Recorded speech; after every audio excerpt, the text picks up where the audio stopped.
Okay, who has heard of Garden Warfare? Mainly from the Plants vs. Zombie title, not Call of Duty Modern Warfare, as many have thought I was talking about when I bring up this game. There's a huge difference, and you can tell just by how glorious this is. And then you realize that now the game is full of lag, and it kind of sucks.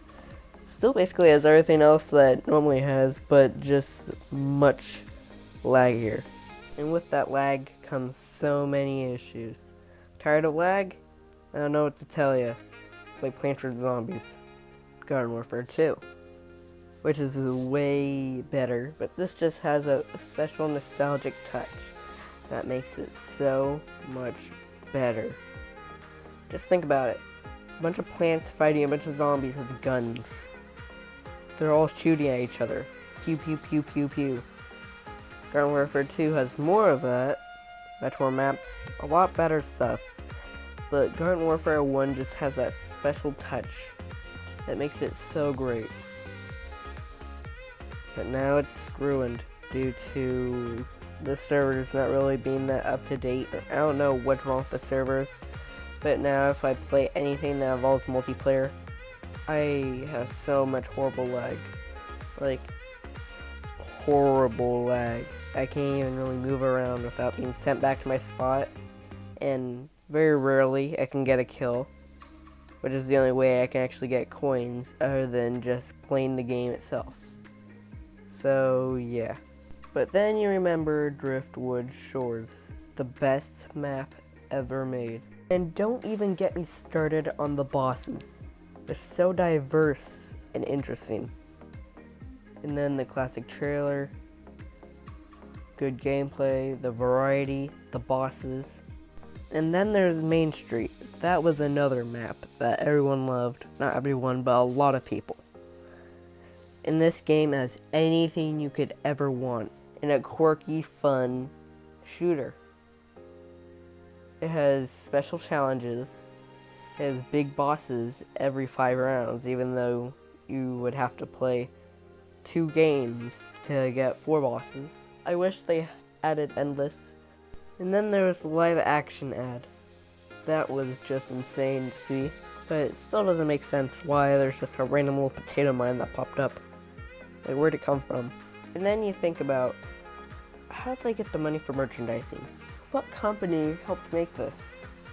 It was PopCap and EA, the big creators of the original. Well, EA didn't make the original, but PopCap certainly did, which started this whole thing. And as you play through the game, you notice they put a lot of effort into this. There's even tiny details on every little plant, background design. Everything is better than the Pokemon games nowadays. Pokemon is finally starting to look good. Have you seen Sun and Moon? At that point, they were still all fuzzy and everything.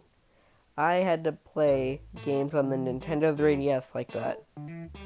And this game was already good before that time. And then there's the PS4 release, where they added so many new items. Well, not that many, but there's still plenty, enough to keep you at least a little longer interested.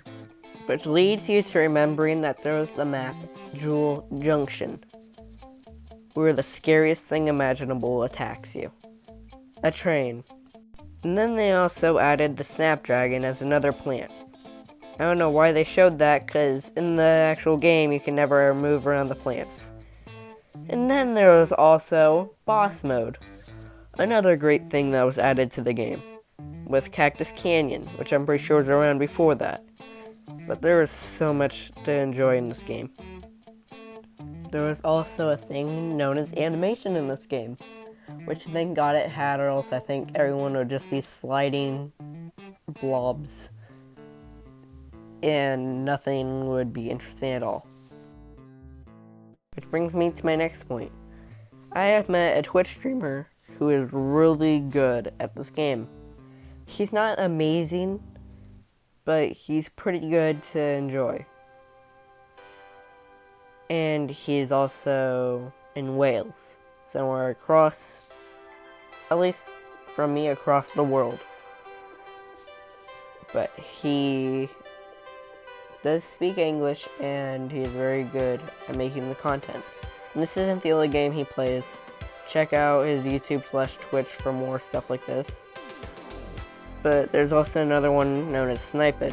I don't know if he has a YouTube channel, but I do know he is also as interactive and pretty good as well. I hope you liked and subscribed and enjoyed this content, and I'll see you in the outer rim of the universe, or whatever. Peace.